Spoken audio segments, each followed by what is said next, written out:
Morning students, हमारे global studies YouTube channel पर आप लोगों को बोर्ड की मैट्रिक इन जो बिहार बोर्ड द्वारा जो एग्ज़ाम लिया जाता है 10th बोर्ड और इंटर बोर्ड का हम लोग तैयारी करा रहे हैं।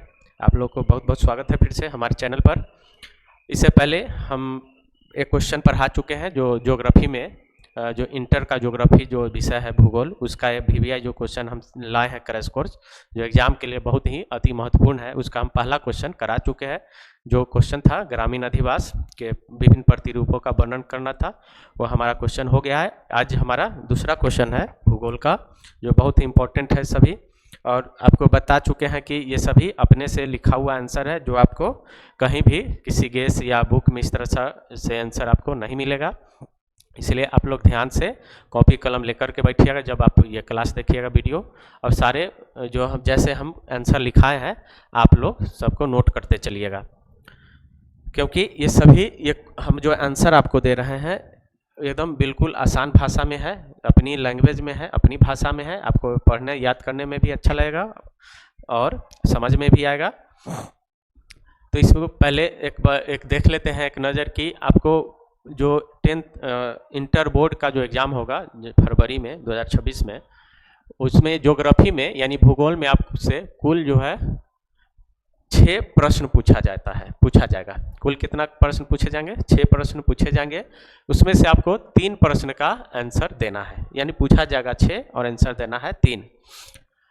और कुल अंक की बात करें अगर, तो आपको सभी क्वेश्चन जो है 5-5 नंबर के पूछे जाएंगे, यानी 3 क्वेश्चन का 3 गुना 5 यानी 15 मार्क्स का आपको, यानी कुल जो है दीर्घ उत्तरीय से एक सारा जो है क्या है दीर्घ उत्तरीय 5 अंक वाले हम क्वेश्चन आंसर करा रहे हैं। तो टोटल आपको दीर्घ उत्तरीय से भूगोल विषय में इंटर में आपको 15 अंक का पूछा जाएगा। 3 क्वेश्चन का जवाब देना है। सभी क्वेश्चन 5-5 मार्क्स के होंगे, यानी 15 अंक का। तो ये हमारा क्वेश्चन है कि भारत में जनसंख्या के वितरण की समीक्षा कीजिए, या भारत में जनसंख्या के वितरण को प्रभावित करने वाले विभिन्न कारकों का वर्णन करें, या भारत में जनसंख्या के असमान वितरण के विभिन्न कारकों पर प्रकाश डालें। हम या करके इसलिए लिखे हैं कि बहुत सारे बच्चे एग्जाम में कंफ्यूज हो जाते हैं कि वो क्वेश्चन पढ़े हैं वर्णन करने के लिए और वो समीक्षा के लिए, व्याख्या के लिए, प्रकाश डालने के लिए इस तरह से पूछ देता है, तो कुछ बच्चे जो है कंफ्यूज हो जाते हैं। तो कंफ्यूज नहीं होना है, सबका अर्थ एक ही है, सबका आंसर एक ही होगा। इस तरह से ये और ये सभी जो प्रश्न है वो सबका आंसर एक ही होगा। और ये हमारा दूसरा क्वेश्चन है, VVI सेट जो हमारा चल रहा है, इस भूगोल का दूसरा क्वेश्चन है। पहला हम करा चुके हैं जिसमें ग्रामीण अधिवास का वर्णन करना था विभिन्न प्रतिरूप का। तो चलिए अब हम सब लोग कॉपी कलम लेकर के बैठिएगा। जब आप यह वीडियो देख रहे होंगे, जब क्लास देख रहे होंगे, तो कॉपी कलम लेकर बैठिएगा। वीडियो को पॉज कर करके आप लोग नोट करते चलिएगा। सब विषय का अलग अलग कॉपी बना लीजिएगा, भूगोल का, इतिहास का, पॉलिटी का, इकोनॉमिक्स, जो भी आपका विषय है उसका अलग अलग कॉपी बना लीजिएगा। और सभी दीर्घ उत्तरीय क्वेश्चन जो है उसका क्वेश्चन आंसर हम लिखा रहे हैं, आप वीडियो के माध्यम से आप देख करके उसको लिखिएगा, एक जगह लिखिएगा सभी विषय का, ताकि आपको बाद में रिवाइज करने में, याद करने में आपको आसानी हो।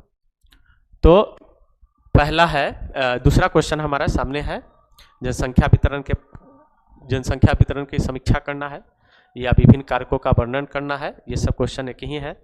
चलिए आंसर देखते हैं इसका क्या होगा। तो भारत सर्वाधिक जनसंख्या वाले देशों में से एक है, पता है हम लोग को। भारत, इस तरह से हम लोग आंसर लिखेंगे, जैसे हम लिखे हैं वैसे ही लिखिएगा। भारत सर्वाधिक जनसंख्या वाले देशों में से एक है। 2011 की जनगणना के अनुसार भारत की कुल जनसंख्या लगभग 121 करोड़ से अधिक थी। कब? 2011 का जब जनगणना हुआ था। और हो सकता है 2026 में, 2026 हो या 27 जो भी हो, अगला जो सेंसस है जनगणना होगा। वर्तमान में 140 करोड़ से अधिक होने की संभावना है। मतलब जब 2011 में जनगणना हुआ था तो उस समय 121 करोड़ से अधिक थी, लेकिन अगर वर्तमान में, अभी तो जनगणना 11 के बाद हुआ नहीं है, अगर अभी वर्तमान में अगर होती है जनगणना, सेंसस होता है भारत का, तो लगभग कितना हो सकता है? 140 करोड़ से अधिक। यह अनुमानित है, एग्जैक्ट सेंसस के बाद पता चलेगा।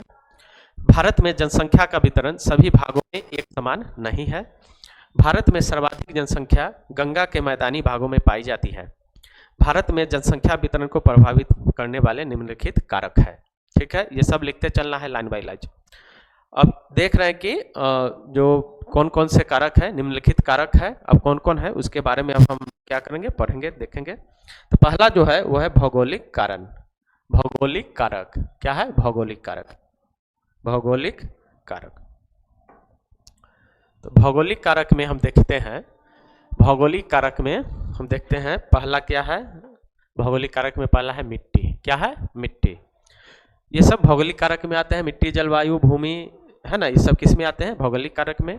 तो मिट्टी भी एक कारक है जो जनसंख्या वितरण को प्रभावित करती है। तो देखते हैं कि जिस क्षेत्र में समतल एवं उपजाऊ मिट्टी पाई जाती है वहाँ कृषि का विकास अधिक होता है, जिससे वहाँ भोजन संबंधी वहाँ होगा, जिससे वहाँ भोजन संबंधी आवश्यकताओं की पूर्ति आसानी होती है, इसलिए जनसंख्या घनत्व अधिक पाई जाती है।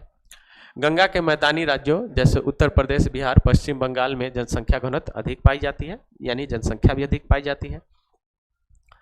दूसरा है जलवायु। पहला हो गया मिट्टी, यानी मिट्टी जहाँ पे उपजाऊ होगी, कृषि कार्य अच्छे होंगे, जिससे भोजन की पूर्ति होगी और वहाँ पे जनसंख्या भोजन की आसानी से पूर्ति होगी, जनसंख्या आसानी से निवास करेगी, वहाँ पे जनसंख्या अधिक पाई जाती है। उसके बाद देखते हैं जलवायु। जलवायु, जनसंख्या वितरण को जलवायु भी प्रभावित करती है। जिस क्षेत्रों में अधिक वर्षा एवं तापमान पाई जाती है वहाँ जनसंख्या घनत्व निम्न पाई जाती है, यानी अधिक वर्षा, आवश्यकता से अधिक वर्षा और आवश्यकता से अधिक तापमान जहाँ पाई जाती है वहाँ जनसंख्या कम पाई जाती है, यानी कम जनसंख्या यानी जनसंख्या घनत्व कम पाई जाती है।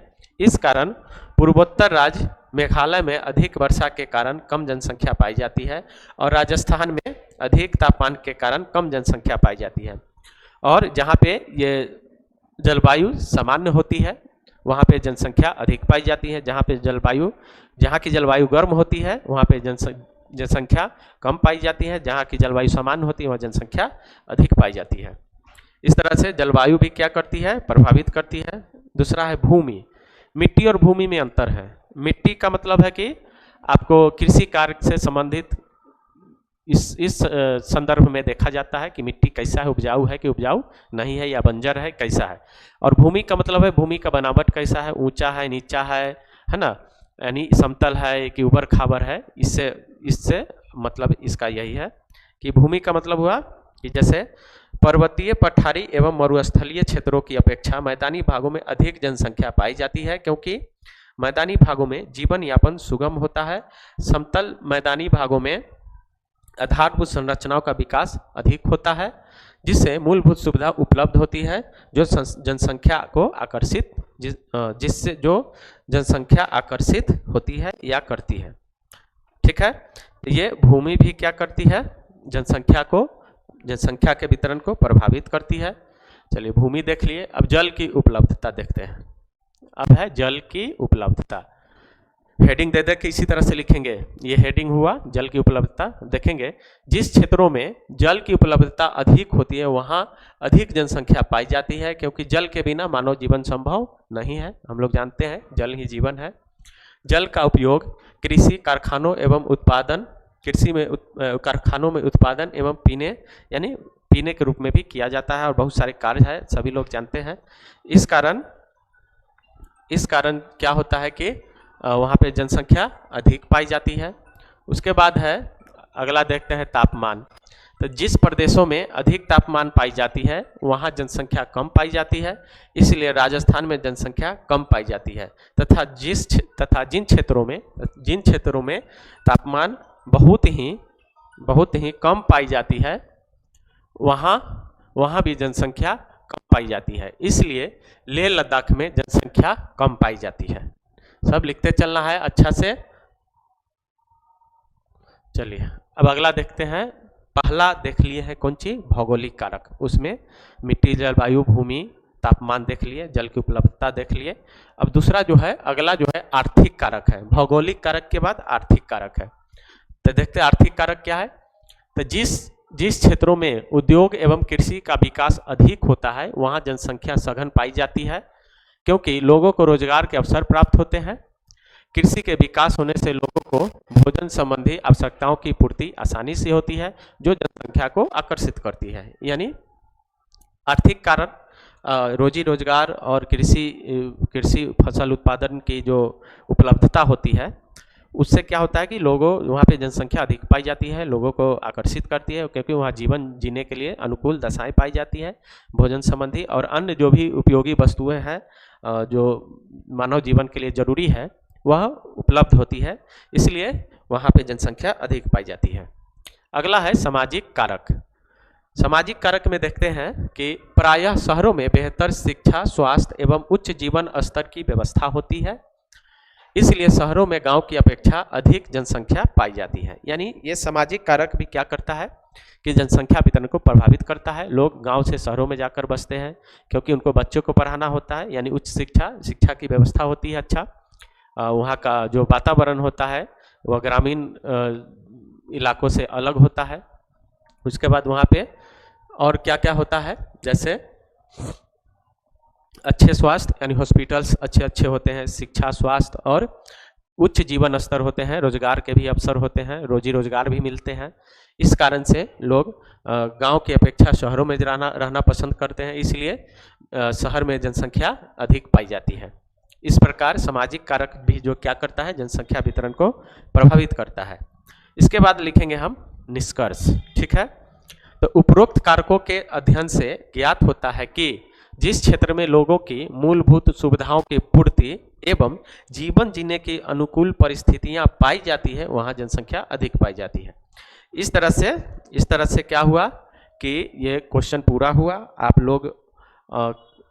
लोग से आग्रह है कि सभी बच्चे जो भी तैयारी करते हैं, जो अभी हम पढ़ाए हैं, क्वेश्चन लिखाए हैं, समझिए कि आप क्लासरूम में हैं, आप वीडियो देख करके पॉज कर करके आप नोट कर लीजिएगा और एक कॉपी अलग बनाइएगा, जिसमें भूगोल का सभी क्वेश्चन, जिसमें दीर्घ उत्तरीय, लघु उत्तरीय, सभी उसी में लिखिएगा। सारा विषय का अलग अलग कॉपी बना लीजिए, जिससे आपको आगे चल करके याद करने में, तैयारी करने में, पढ़ने में, रिवीजन करने में आसानी होगी।